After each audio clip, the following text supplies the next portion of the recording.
BJP का success rate समझिए। हैदराबाद की जनता ने भी आदरणीय नरेंद्र मोदी जी भारत के प्रधानमंत्री जी की विकास यात्रा पर मुहर लगाई है। विश्वास के साथ कह सकता हूं कि तेलंगाना की जनता ने भ्रष्ट केसीआर की सरकार और टीआरएस की सरकार को अलविदा कहने का समय आ गया है और वो कहना चाह रही है, ये नतीजे बता रहे हैं।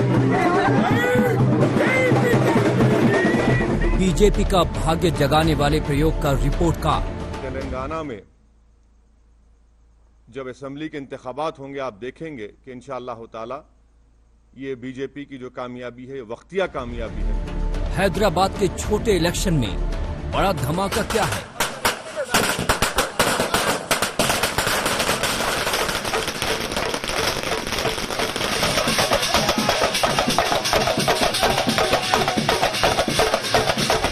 भगवा वर्सेस भाईजान में कौन किस पे पड़ा भारी?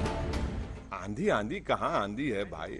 अरे भाई तूफान आपके सामने बैठा हुआ है, आप कहाँ आंधी की बात कर रहे हैं? ओवैसी को स्ट्राइक रेट ने बनाया किंग मेकर। हमारी कोशिश ये होगी कि हम जमहूरी तरीके से बीजेपी से मुकाबला करेंगे और हमको पूरा यकीन है कि इनकी बढ़ते हुए कामयाबी के कदम को इंशाअल्लाह ताला हैदराबाद की आवाम बल्कि पूरे तेलंगाना की आवाम इसको रोकेगी। इलाका ओवैसी का, धमाका बीजेपी का। नमस्कार, मोतियों के शहर हैदराबाद से आप सभी का स्वागत है। आपके साथ मैं हूं Chitra Tripathi. Greater Hyderabad municipal corporation के रिजल्ट सामने आ गए। बीते कई दिनों से ये चुनाव राष्ट्रीय चर्चा का विषय बना हुआ था। इस चुनाव में बीजेपी को हालांकि बहुमत तो नहीं मिला, लेकिन उस पार्टी ने 4 से ज्यादा सीटें जिस तरह से हासिल की हैं, उसने ये दिखा दिया कि भारतीय जनता पार्टी छोटे चुनावों को भी किस बड़े रूप में लेती है और पूरे दमखम से चुनावी मैदान में उतरती है। हालांकि आपको ये भी बताते चले कि एक तरफ बीजेपी के लिए जहां सिर्फ हासिल करने वाला ये चुनाव रहा, तो वहीं एआईएमआईएम के लिए भी 2016 वाला ही प्रदर्शन, क्योंकि सिर्फ 51 सीटों पर इस पार्टी ने चुनाव लड़ा था। हालांकि टीआरएस नंबर 1 पार्टी जरूर बनी, लेकिन सबसे ज्यादा नुकसान उसे ही हुआ है।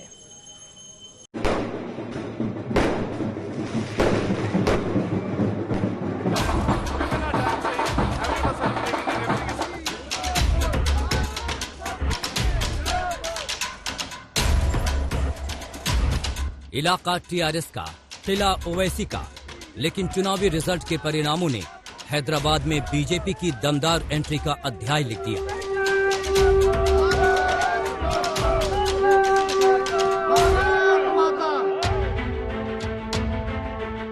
जो परिणाम सामने आए वो सियासत के मैदान में किसी चमत्कार से कम नहीं। सियासत की जिस जमीन पर बीजेपी के लिए दहाई का आंकड़ा छूना मुश्किल था, उसी सियासी जमीन पर बीजेपी ने असंभव मिशन को संभव में बदल दिया। बीजेपी नंबर 2 पार्टी बन गई, जबकि ओवैसी नंबर 3 पर पहुंच गए।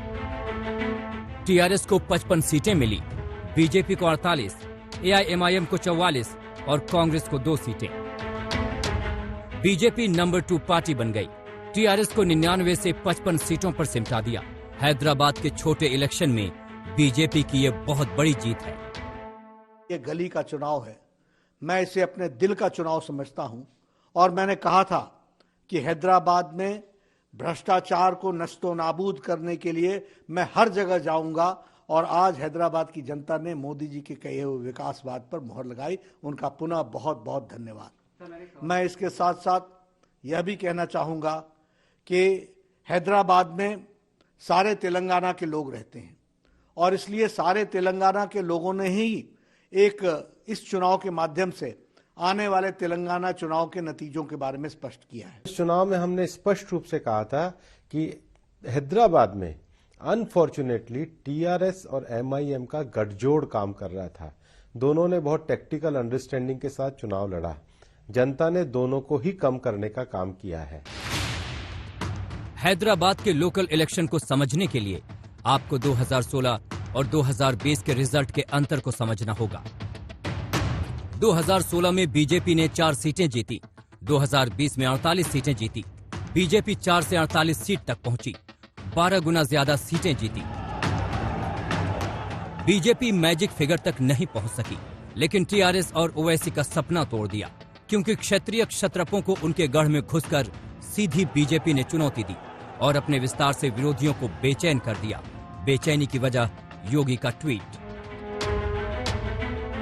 बीजेपी के रणनीतिकारों ने बड़े बड़े धुरंधरों को चित कर दिया। चुनावी भिड़ंत जबरदस्त थी, मुकाबला सीधी टक्कर का था। रोड़ा बनकर खड़े थे ओवैसी, टीआरएस ने झोंक रखी थी ताकत। चुनावी बिसात पर शह और मात का खेल खेला गया। एआईएमआईएम और टीआरएस ने अलग अलग चुनाव लड़ा, लेकिन रणनीति एकदम क्लियर बनाई। दोनों की नीति और नियत स्पष्ट थी।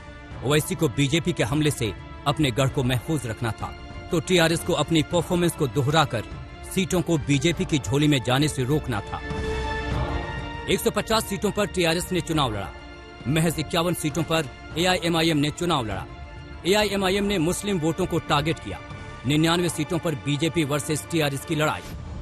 यहाँ पर ढोल ताशे बजाए जा रहे हैं ताकि ये जो मैसेज है यहाँ से दिया जा सके कि कितने उत्साह में यहाँ के कार्यकर्ता हैं, और उसी की तस्वीरें इस वक्त आप देख पा रहे हैं। यकीनन आज का दिन बीजेपी के लिए काफी ज्यादा महत्वपूर्ण, उसके लिए सेलिब्रेशन का ये वक्त है, और वही सेलिब्रेट करते हुए अपने इस हैदराबाद के बीजेपी दफ्तर में बीजेपी के तमाम कार्यकर्ता इस वक्त नजर आ रहे हैं। देखना दिलचस्प रहेगा कि आज ये जो उसकी जीत हुई है, इसके जरिए 2023 को कैसे वो सुनिश्चित करती है, दक्षिण के इस दरवाजे के जरिए बाकी राज्यों में वो कैसे पैर पसारती है। हैदराबाद में बीजेपी ने चुनावी प्रयोग किया, तो बीजेपी के प्रयोग के जवाब में एक और प्रयोग किया गया।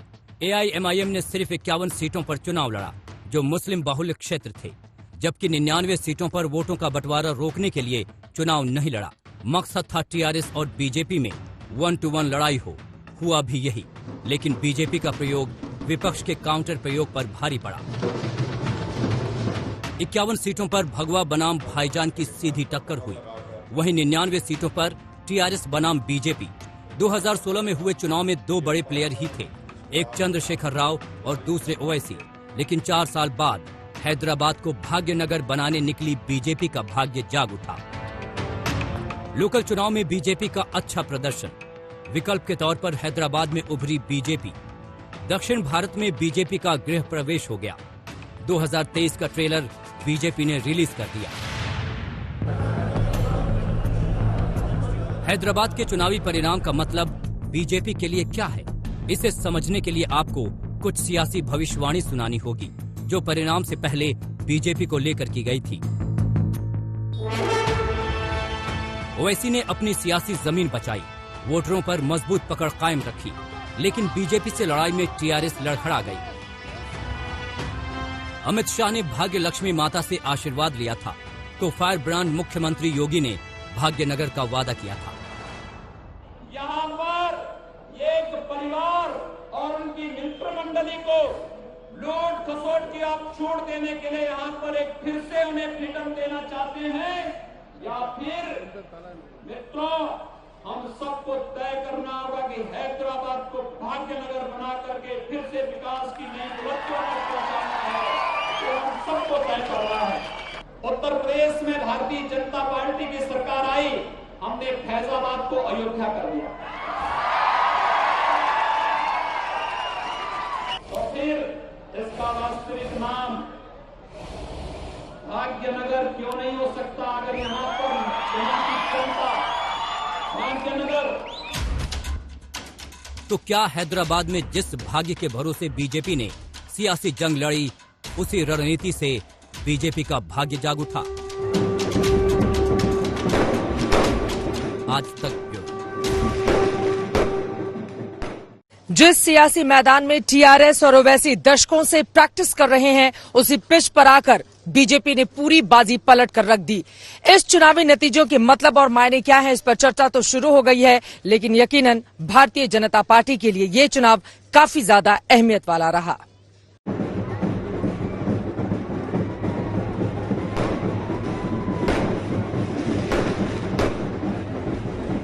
हैदराबाद चुनाव में नई जादूगरी।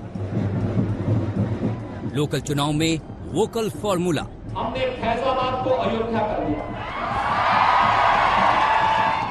बीजेपी की हार में बड़ी जीत का सिग्नल। बीजेपी ऐसे बनी बाजीगर। नहीं, बिल्कुल हम भारतीय जनता पार्टी आज मुख्य विपक्ष की जगह ले चुकी है और अगले चुनाव में यहां पर भारतीय जनता पार्टी की सरकार निश्चित रूप से बनने वाली है।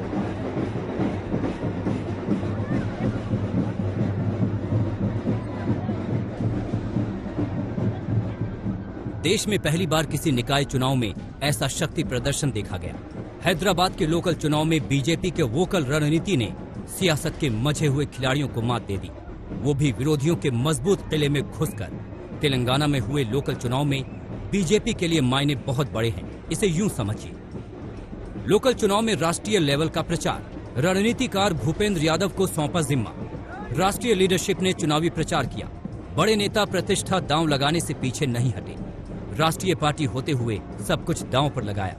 पार्टी अध्यक्ष और अमित शाह ने रोड शो किया। लोकल चुनाव में मैनिफेस्टो जारी किया गया। विकास के साथ राष्ट्रवाद पर चुनाव लड़ा। जिस वक्त हैदराबाद की सड़क केसरिया नजर आई थी, उस वक्त बीजेपी के मंसूबों का अंदाजा लग गया था। हैदराबाद से निकलकर नेशनल पॉलिटिक्स में कूदे ओवैसी को बीजेपी ने उनके ही घर में घेरा। मकसद था पूरे देश को मैसेज देना। और मुद्दा भी सुनिए।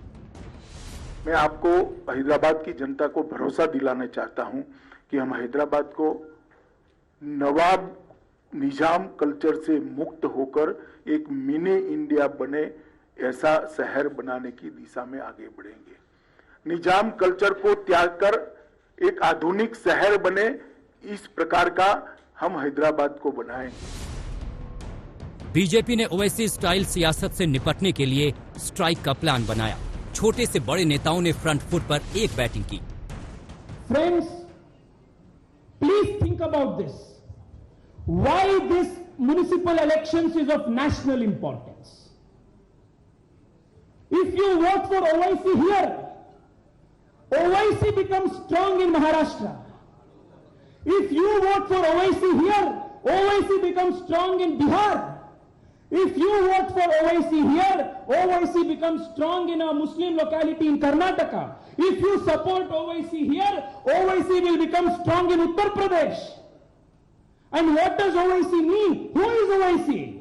Owaisi is Muhammad Ali Jinnah's new avatar. We must defeat him. अब किसी एक चेपीते शोरबे ने कह दिया कि मजलिस के जो सदर है वो जिन्ना है। आप ये देखिए कि इलेक्शन बल्दिया का हो रहा है, ना बरखी के बारे में बात, ना लाइट या स्कूल के इंतजाम के बारे में बात। अगर इन तमाम लोगों को कोई मर्द नजर आता है तो असदुद्दीन ओवैसी नजर आता है। बीजेपी ने एक तीर से दो निशाने लगाए। ओवैसी के बहाने टीआरएस के वोट बैंक पर सेंध लगाई। दावा ये किया कि टीआरएस और ओवैसी में पर्दे के पीछे गठबंधन जारी है। बीजेपी ने व्यू रचना ऐसी की थी कि टीआरएस का मजबूत किला हिल गया। निकाय चुनाव में बीजेपी के लिए खोने के लिए कुछ नहीं था, लेकिन पाने के लिए पूरा चुनाव था। लोकल चुनाव को बीजेपी ने 2023 के विधानसभा चुनाव और बंगाल से लेकर दक्षिण भारत में अपनी पार्टी की जमीन तैयार करने के मुद्दों को सेलेक्ट कर लिया है। यानी लोकल चुनाव वो सीढ़ी है जिस पर चढ़कर भविष्य में बीजेपी सत्ता में आने का सपना देख रही है। भाई, मैं जब कार्रवाई करता हूं तब तो हाय तौबा करते हैं पार्लियामेंट में। देखा नहीं है आपने कितनी बड़ी आवाज में रोते हैं? और एक बार लिख कर मुझे दे दे, बांग्लादेशी और रोहिंग्या को निकालना है, बाद में मैं करता हूं। जरा लिख कर देने के लिए बोल दीजिए उनको। सिर्फ चुनाव में बात करने से नहीं होता है, जब निकालने के लिए पार्लियामेंट में बहस होती है, कौन इनका पक्ष लेता है? नहीं, बिल्कुल हम भारतीय जनता पार्टी आज मुख्य विपक्ष की जगह ले चुकी है और अगले चुनाव में यहां पर भारतीय जनता पार्टी की सरकार निश्चित रूप से बनने वाली है।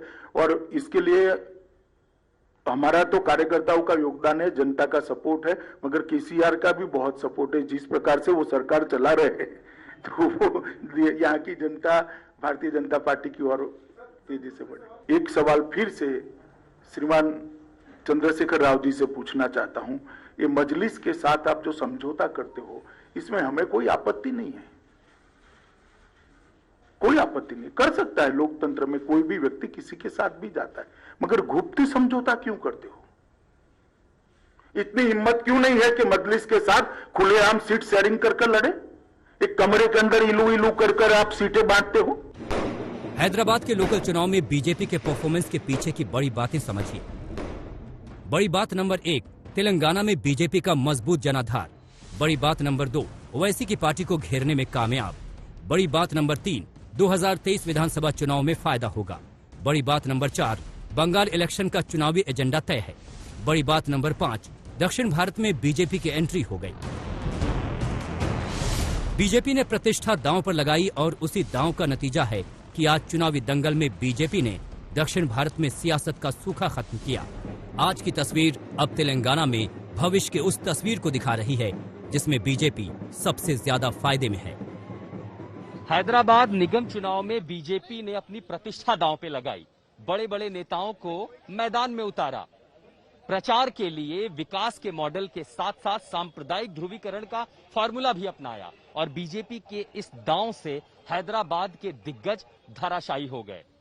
यूं तो बीजेपी को प्रचंड जीत नहीं मिली, लेकिन उसके हाथ जो भी लगा उसके स्कोर कार्ड ने ओवैसी और टीआरएस को मुश्किल में जरूर डाल दिया है। हैदराबाद से संजय कुमार के साथ मैं आशुतोष मिश्रा, आज तक। हैदराबाद में लोकल बॉडी का चुनाव था, लेकिन इस चुनाव की अहमियत बहुत ज्यादा है। बीजेपी इस चुनाव को कैसे देखती है, इसी पर हमने बातचीत की बीजेपी के यहाँ के चुनाव प्रभारी भूपेंद्र यादव से। उनकी ओर से क्या जवाब मिला है, सुनिए। भूपेंद्र यादव जी, हैदराबाद के ये लोकल चुनावों का नेशनल मैसेज आपके हिसाब से क्या है?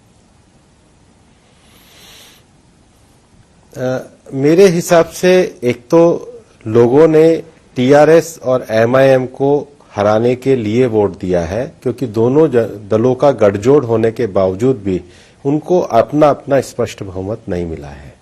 दूसरा मेरा यह मानना है कि लोगों ने इस बात को स्वीकार किया है कि स्थानीय स्तर पर भी लोकतंत्र की संस्थाएं मजबूती के साथ काम करनी चाहिए। और तीसरी बात, भारतीय जनता पार्टी का जो क्षेत्रीय विस्तार है, मतलब भारतीय जनता पार्टी उत्तर से लेकर दक्षिण तक, पूर्व से लेकर पश्चिम तक सभी भारतीयों के लोकतांत्रिक स्वर को एक प्रतिनिधित्व देने वाली पार्टी है, ये उसका भी विस्तार हुआ है। यहां से आप तेलंगाना और आंध्र प्रदेश की तरफ देख रहे हैं या बंगाल चुनावों की ओर? हम तो पूरे देश की सेवा का अवसर चाहते हैं, जनता हमको दे भी रही है और उसके लिए हम लगातार कार्य करते रहेंगे। हैदराबाद में लोकल बॉडी का चुनाव था, लेकिन इसकी गूंज अब यहां से दूर कोलकाता में भी सुनाई दे रहे हैं। वहां पर 6 महीनों के भीतर पश्चिम बंगाल में विधानसभा के चुनाव होने हैं। इस नतीजों के रिजल्ट से उत्साहित जाहिर तौर पर एक तरफ ओवैसी जहां पश्चिम बंगाल में अपनी किस्मत आजमाएंगे, तो वैसी के मैदान में उतरने से बीजेपी भी काफी ज्यादा खुश है, क्योंकि उसको मुस्लिम वोटरों के बंटने से फायदा होने की उम्मीद नजर आ रही है।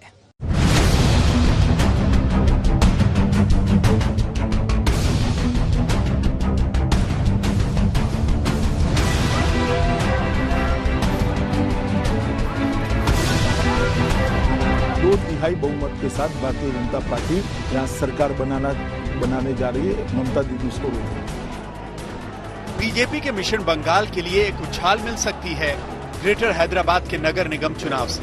हैदराबाद में बीजेपी मेयर भले न बना पाए, लेकिन उससे 1500 किलोमीटर दूर कोलकाता के नब्बाना यानी सचिवालय पर अगले साल अपने कब्जे का ख्वाब संजोकर बैठी है। हैदराबाद का जोश पश्चिम बंगाल के विधानसभा चुनाव में काम आ सकता है।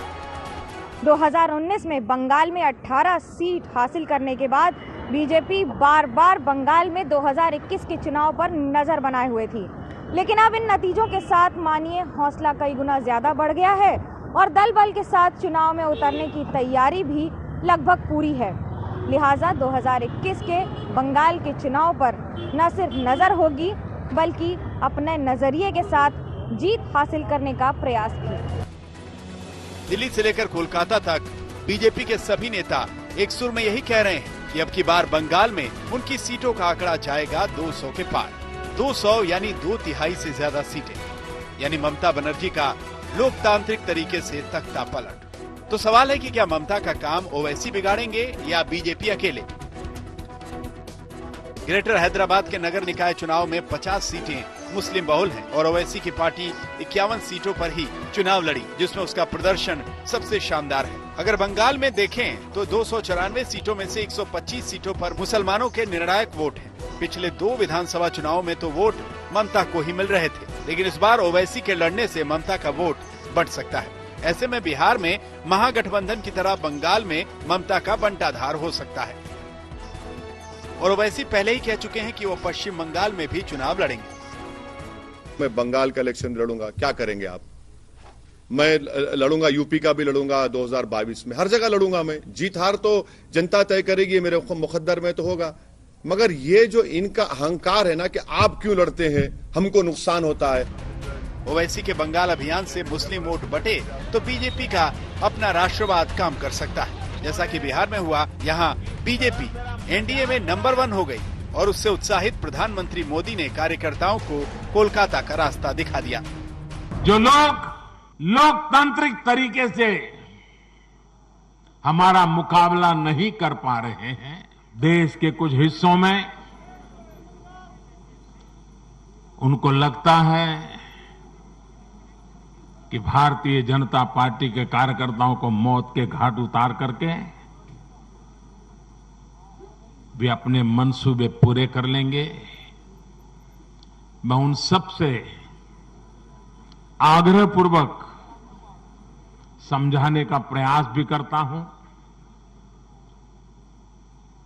मुझे चेतावनी देने की जरूरत नहीं है, क्योंकि वो काम जनता जनार्दन करेगी। हालांकि टीएमसी बार बार यही कह रही है कि बाहर से किसी भी नेता के आने का कोई प्रभाव नहीं पड़ेगा, लेकिन हैदराबादी बिरयानी का स्वाद जिस तरह तेलंगाना के चंद्रशेखर राव के लिए थोड़ा बेमजा हो गया, वैसा ही कहीं सत्ता का रसगुल्ला अगली बार मुंह से न छिन जाए, इसको लेकर टीएमसी डरी हुई है। इसीलिए वो अपना घर संभालने में जुटी है। दूसरी तरफ बीजेपी के मिशन बंगाल के लिए बूथ स्तर पर भी तैयारी पूरी की जा चुकी है। त्रिपुरा में पन्ना प्रमुख की तर्ज पर बीजेपी पश्चिम बंगाल में बूथ अध्यक्ष बना रही है। बीजेपी ने जैसे त्रिपुरा में माणिक सरकार को हटाया था, वैसे ही ममता बनर्जी को हटाने की रणनीति पर काम कर रही है। इसके लिए बूथ अध्यक्ष बूथ कमेटी फॉर्मूले पर काम कर रही है। स्थानीय वोटरों को रिझाने पर फोकस हो रहा है। खासकर महिलाओं का वोट अपनी तरफ जोड़ने की कोशिश हो रही है, जैसा बिहार में हुआ। बूथ स्तर पर टीएमसी से हर स्तर पर लड़ने की तैयारी हो रही।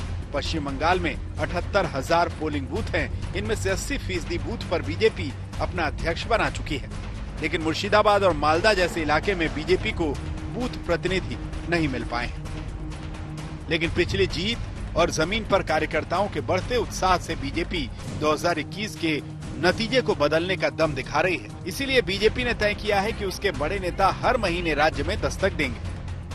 अभी कोई तिथि निश्चित नहीं हुआ है, लेकिन हर महीना आएंगे, जरूरत पड़ने से ज्यादा भी आएंगे। जबकि महीना का प्रवास हो चुकी है, अगले महीना का तिथि वो लोग बताएंगे। प्रधानमंत्री नरेंद्र मोदी ने पिछले लोकसभा चुनाव से पहले ही बंगाल में पूरा जोर लगाया था। जिस तरह यूपी में एसपी बीएसपी ने हाथ मिलाया था, उसको देखते हुए बीजेपी ने बंगाल से ज्यादा सीटें हासिल करने की रणनीति बनाई। पन्ना प्रमुख से बीजेपी को त्रिपुरा में फायदा मिला कि 2013 में 2% वोट पाने वाली बीजेपी 2018 में 43% वोट पर आ गई। बीजेपी ने 25 साल पुरानी माणिक सरकार को सत्ता से बेदखल कर दिया। वैसे ही पश्चिम बंगाल में जमीनी स्तर पर काम का नतीजा ये निकला कि बीजेपी आज काफी मजबूत है। पिछले लोकसभा चुनाव को आधार माने तो बीजेपी ने मुख्य विपक्षी दल की जगह बना रखी है। 2009 में 6% वोट पाने वाली बीजेपी ने 2014 में 17% वोट हासिल किए और 2019 में 42% मिल गया। इतना ही नहीं, 2017 के निकाय चुनाव में और 2018 के पंचायत चुनाव में बीजेपी नंबर 2 पर आकर खड़ी हो गई। अपने उसी नंबर 2 की पोजीशन को नंबर 1 पर ले जाने के लिए बीजेपी की लड़ाई जारी है। कोलकाता से मनोज्ञा लोईवाल के साथ आज तक ब्यूरो।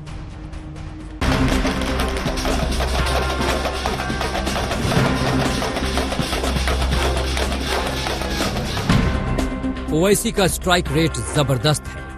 आंधी आंधी कहाँ आंधी है भाई? अरे भाई, तूफान आपके सामने बैठा हुआ है, आप कहाँ आंधी की बात कर रहे हैं? किला बच गया, लेकिन मुश्किल बढ़ गई।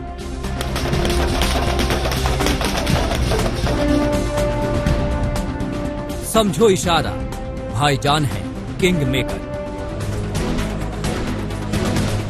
ओवैसी के सियासी कद और सियासी वजूद की व्याख्या समझने के लिए हैदराबाद का निकाय चुनाव काफी है। सिर्फ 51 सीटों पर ही चुनाव लड़ा, लेकिन ओवैसी का स्ट्राइक रेट वोटरों पर उनकी मजबूत पकड़ का सबसे बड़ा सबूत है। 51 सीटों पर चुनाव लड़ा, 44 सीटों पर जीत मिली, स्ट्राइक रेट 86% से ज्यादा। केसीआर गो हमारे अपोजिट पार्टी के हैं, मगर एक बात मानना पड़ेगा, एक रीजनल फेस है और वो रीजनल फेस आज भी इम्पोर्टेंट है, कल भी इम्पोर्टेंट रहेगा। और थोड़ा सा अगर वो लोग जो भी उनके चीजें सही करना है कर लेंगे तो he still very important and I am sure कि केसीआर जो है वो बीजेपी के ऊपर बहुत बड़े भारी पड़ेंगे आने वाले वक्त में। बिहार विधानसभा में धमाकेदार प्रदर्शन के ठीक बाद ओवैसी ने अपनी राजनीतिक प्लान का ऐलान करते हुए बंगाल तक अपने पैर जमाने की बात कही थी, लेकिन बंगाल में बड़े कड़े इम्तिहान से पहले ओवैसी को हैदराबाद चुनाव में अपनी ताकत दिखानी थी, क्योंकि हैदराबाद ही ओवैसी और उनकी पार्टी से 0 से अब तक के सफर का गवाह रहा है। ओवैसी ने बीजेपी के हमले से अपने गढ़ को बचाने के लिए पूरी ताकत झोंक दी थी, बीजेपी के वार पर पलटवार किया। 51 सीटों पर चुनाव लड़ा और 44 सीटों पर जीत मिली। बीजेपी के जबरदस्त प्रचार के बावजूद ओवैसी को कोई नुकसान नहीं हुआ। चुनावी नतीजों की व्याख्या खुद ओवैसी ने प्रेस कॉन्फ्रेंस करके बताई। इसी में ओवैसी ने आगे का रोड मैप भी बताया कि हमारा ये कांस्टेंट अवाम के दरमियान में रहना, उनसे मुलाकात करना, अवाम को दस्तयाब रहना, या जिसको अंग्रेजी में कहते हैं एक्सेसिबल रहना, वो भी हमारी कामयाबी में एक बहुत बड़ा रोल अदा किया। इशारे इशारे में ओवैसी ने सिग्नल दे दिया कि केसीआर के साथ गठबंधन का रास्ता खुला हुआ है, यानी किंग मेकर ओवैसी ही है। यकीनन बीजेपी जीती है और ये अवाम का फैसला है और हमारी कोशिश ये होगी कि हम जमहूरी तरीके से बीजेपी से मुकाबला करेंगे और हमको पूरा यकीन है कि इनकी बढ़ते हुए कामयाबी के कदम को इंशाअल्लाह ताला हैदराबाद की अवाम बल्कि पूरे तेलंगाना की अवाम इसको रोकेगी।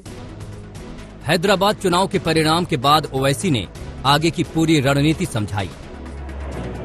जिस भाग्यनगर के भरोसे बीजेपी हैदराबाद में अपना भाग्य खोज रही थी, उसी भाग्यनगर के दांव पर ओवैसी ने योगी को सीधा जवाब दिया था।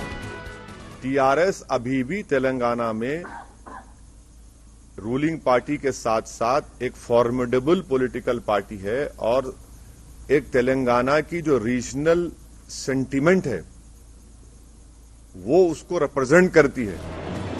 एक तरफ लोकल चुनाव में बीजेपी का वोकल प्रचार था, तो दूसरी तरफ ओवैसी के सामने प्रतिष्ठा बचाने का सवाल था। ओवैसी ने रणनीति बनाई, फोकस होकर पूरा चुनाव लड़ा, हिंदू दलित उम्मीदवार उतारे, मुस्लिम वोट को एकजुट रखा, भड़काऊ प्रचार से परहेज किया, डोर टू डोर जाकर प्रचार किया, भाग्यनगर को चुनावी मुद्दा बनाया। ओवैसी ने मुस्लिम बाहुल्य सीटों पर पूरा फोकस किया। चुनावी रैलियों में, चुनावी कैंपेन में ओवैसी स्थानीय मुद्दे से भाषण शुरू करते और मोदी पर खत्म करते। ब्रांड हैदराबाद को बचाने के लिए बीजेपी की जमानत को जब्त करेंगे इंशाअल्लाह ताला और बीजेपी की शिकस्त यकीनी है। अरे तुम नरेंद्र मोदी को बुला के कैंपेन करो, चलो पुराने शहर में देखिए क्या होता है। बुलाओ वजीर आजम को, बुलाओ और कैंपेन कराओ, बताएंगे तुमको ये क्यों बुला रहे हैं लोगों को। बुलाओ, तुम्हारा असल जो चेहरा है, बुलाओ मोदी को बुलाकर मुकाबला कराओ, लगाओ मोदी की मीटिंग, देख लो कितनी सीट तुम जीतते यहां पर। हैदराबाद निकाय चुनाव में ओवैसी की रणनीति काम आई और सीटों का नुकसान नहीं होने दिया, यानी ओवैसी की पार्टी का न तो वोट परसेंटेज गिरा और न ही सीटों के लिहाज से नुकसान हुआ। ये पहली बार था जब ओवैसी को उनके ही गढ़ में बीजेपी ने घेरा था, वरना हैदराबाद के ओवैसी अपनी पार्टी का दायरा बढ़ाने के लिए पैर पसार रहे थे। बिहार, महाराष्ट्र, उत्तर प्रदेश और अब आगे ओवैसी की नजर बंगाल पर है। I will speak to my people from West Bengal, and then we'll decide what is wrong in contesting. You must contest election. Owaisi ने अपनी मंशा जाहिर कर दी है और हैदराबाद में अपनी प्रतिष्ठा भी बचा ली है। ग्रेटर हैदराबाद निकाय के चुनाव परिणाम जो तस्वीर दिखा रहे हैं, उससे ओवैसी किंग मेकर की भूमिका में नजर आ रहे हैं। हैदराबाद के लोकल चुनाव में जो भूमिका उभर कर सामने आ रही है, उसमें असदुद्दीन ओवैसी की पार्टी MIM एक किंग मेकर का रोल अदा करती नजर आ रही है। 2016 की बात करें तो ओवैसी की पार्टी के समर्थन से टीआरएस का मेयर बना था और इस बार भी 40 से ज्यादा सीटें जीतकर असदुद्दीन ओवैसी किंग मेकर की भूमिका अदा करते नजर आएंगे। हैदराबाद निकाय चुनाव के परिणाम उन लोगों को सीधा संदेश है जो ओवैसी को वोट कटुआ बताते हैं। ओवैसी राजनीति की नई परिभाषा गढ़ रहे हैं, जिसमें लोगों को बीजेपी के खिलाफ मजबूत विपक्ष को लीड करने वाला नेता नजर आ रहा है। जो स्पष्ट सोच के साथ लोगों के बीच है। मैं आपके सामने कई मर्तबा पर्टिकुलर आपके तमाम से कहूं कि केरला में और आसाम में मैं नहीं जाऊंगा। ये मेरा एक डिसीजन है और हम उसके पाबंद हैं। हैदराबाद में ओवैसी की पार्टी AIMIM और TRS के बीच निकाय चुनाव में गठबंधन रहा है और बीजेपी को रोकने के लिए एक बार फिर ओवैसी TRS की मदद कर सकते हैं। यानी हैदराबाद निकाय चुनाव के किंग मेकर तो ओवैसी ही है। आज तक ब्यूरो। दक्षिण भारत के इस ग्राउंड में बीजेपी बड़ी इनिंग के प्लान के साथ सियासी मैदान में उतरी। पहले प्लान तैयार किया, उसके बाद मैदान में जमकर प्रैक्टिस की और फिर उसका नतीजा भी सामने है। जब फाइनल में उतरा तो बाजी पूरी तरह से अपने पक्ष में कर ली। लेकिन आपको ये भी बताते चले कि TRS सबसे बड़ी पार्टी बन गई, लेकिन सबसे बड़ी पार्टी बनकर भी वो इस चुनाव में कैसे रही लूजर, स्कोर कार्ड देखकर आपको ये समझ में आ जाएगा।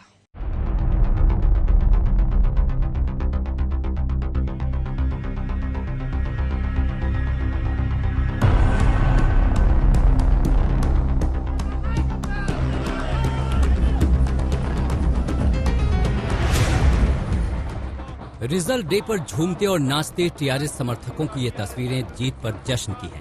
समर्थक अपने नेता चंद्रशेखर राव की तस्वीरों को दूध से नहला रहे हैं, अपने नेता के लिए नारे लगा रहे हैं। लेकिन ग्रेटर हैदराबाद निकाय चुनाव में बीजेपी ने TRS को जोर का झटका धीरे से दिया है। 2016 में 99 सीट वाली जीत TRS रिपीट नहीं कर पाई। हैदराबाद निकाय चुनाव में बीजेपी ने ऐसा प्रहार किया कि 99 सीटें जीतने वाली TRS 55 सीटों पर सिमट गई। यानी बीजेपी की वजह से 44 सीटों का नुकसान हुआ। TRS 99 सीटों से लुढ़कर 55 सीट पर आ गई। ये TRS के लिए सबसे बड़ा झटका है। 2016 के चुनाव में 99 सीट और करीब 44% वोट शेयर के साथ TRS ने GHMC पे कब्जा किया था। लेकिन इस बार सत्ता की चाबी पूर्ण बहुमत की सरकार को मिलती नजर नहीं आ रही है। याद कीजिए 2018 तेलंगाना विधानसभा चुनाव में KCR की अगुवाई में TRS ने ऐतिहासिक जीत हासिल की थी। राज्य बनने के बाद पहली बार हुए चुनाव में 119 सीटों वाले असेंबली में 88 सीटें जीती। लेकिन तेलंगाना में बीजेपी की एंट्री के बाद से TRS के विकल्प के तौर पर देखा जा रहा है। बीजेपी मुखर होकर TRS पर हमला बोल रही है और चुनावी जीत के तौर पर उसे फायदा हो रहा है और KCR को नुकसान। कुछ आंकड़ों के हिसाब से आपको KCR के वोट बैंक में लग रही सेंध के बारे में पता चलेगा। 2018 विधानसभा में बीजेपी 1 सीट जीती। 2019 लोकसभा चुनाव में बीजेपी ने 4 सीटें जीती। KCR की बेटी लोकसभा चुनाव हारी। उपचुनाव में TRS से विधानसभा छीनी। मुख्यमंत्री चंद्रशेखर राव ने पार्टी की कमान बेटे KT रमा राव को सौंप रखी है, जबकि बेटी और भतीजा भी राजनीति में है। तेलंगाना की राजनीति में चंद्रशेखर राव को टक्कर देने वाला कोई दूसरा बड़ा राजनेता नहीं। उन्हें क्षेत्रीय क्षत्रप माना जाता है, लेकिन तेलंगाना में बीजेपी खुद को TRS के विकल्प के तौर पर स्थापित करने में जुटी है और उनकी नजर सत्ता में मौजूद चंद्रशेखर राव की पार्टी है। 2020 का ये लोकल इलेक्शन 2023 के विधानसभा का ट्रेलर माना जा रहा है। यही वजह है कि TRS ने चुनाव जीतने के लिए अलग रणनीति बनाई थी। रणनीति नंबर 1 ओवैसी से दूरी, रणनीति नंबर 2 हिंदू वोट पर नजर, रणनीति नंबर 3 बेटे के हाथ बागडोर। स्थानीय चुनाव को मुख्यमंत्री चंद्रशेखर राव के बेटे रामा राव की अगुवाई में लड़ा जा रहा था। TRS को डर था कि ओवैसी के साथ हाथ मिलाने से हिंदू वोट में बंटवारा हो सकता है। लिहाजा TRS ने चुनावी कैंपेन में ओवैसी को बीजेपी की बी पार्टी बताया था। ओवैसी से दूरी भी TRS को अपने कोर वोटरों के बीच बीजेपी की सेंधमारी से नहीं बचा सकी, क्योंकि हैदराबाद में कांग्रेस पहले से ही हाशिए पर है। ओवैसी ने अपना सॉलिड वोट बैंक बचा लिया और बीजेपी के प्लस होने पर सीटें माइनस हुई तो TRS की, यानी निकाय चुनाव में सबसे बड़ी पार्टी के बाद भी TRS सबसे बड़ी लूजर पार्टी बन गई। आज तक ब्यूरो। इस चुनाव में सबसे ज्यादा बुरी गत कांग्रेस पार्टी की हुई। 4 सालों के बाद भी वो 2 सीटों से ज्यादा हासिल नहीं कर पाई।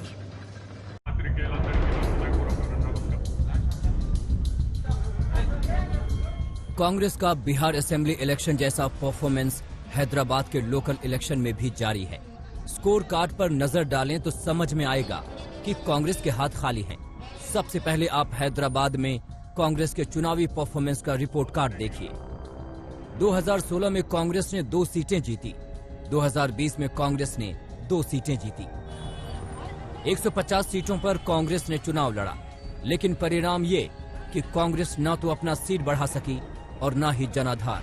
2016 में भी कांग्रेस चौथे नंबर पर थी और इस बार भी चौथे नंबर पर है, जबकि बीजेपी ओवैसी के गढ़ में ओवैसी को पछाड़कर दूसरे नंबर पर पहुंच गई। भले ही हैदराबाद में छोटा चुनाव था, लेकिन कांग्रेस का स्ट्राइक रेट इतना कम है कि दक्षिण भारत में कांग्रेस को अपना वजूद बचाना मुश्किल होगा। आंध्र प्रदेश में कांग्रेस साफ, तेलंगाना में कांग्रेस बेहाल, तमिलनाडु में विपक्ष में कांग्रेस, केरल में मिली जुली सरकार। एक वक्त था जब दक्षिण भारत में कांग्रेस की धमक और चमक ही दिल्ली की सत्ता पर बैठा देती थी, लेकिन आज उसी कांग्रेस के सामने सीटों का अकाल है। कांग्रेस ना तो कहीं फाइट में नजर आ रही है और ना ही चुनावी दंगल में कांग्रेस में जीत की जिद नजर आ रही है। यही वजह है कि कांग्रेस का ग्राफ चुनाव दर चुनाव नीचे गिरता जा रहा है और नया सैंपल हैदराबाद का लोकल चुनाव है। आज तक ब्यूरो।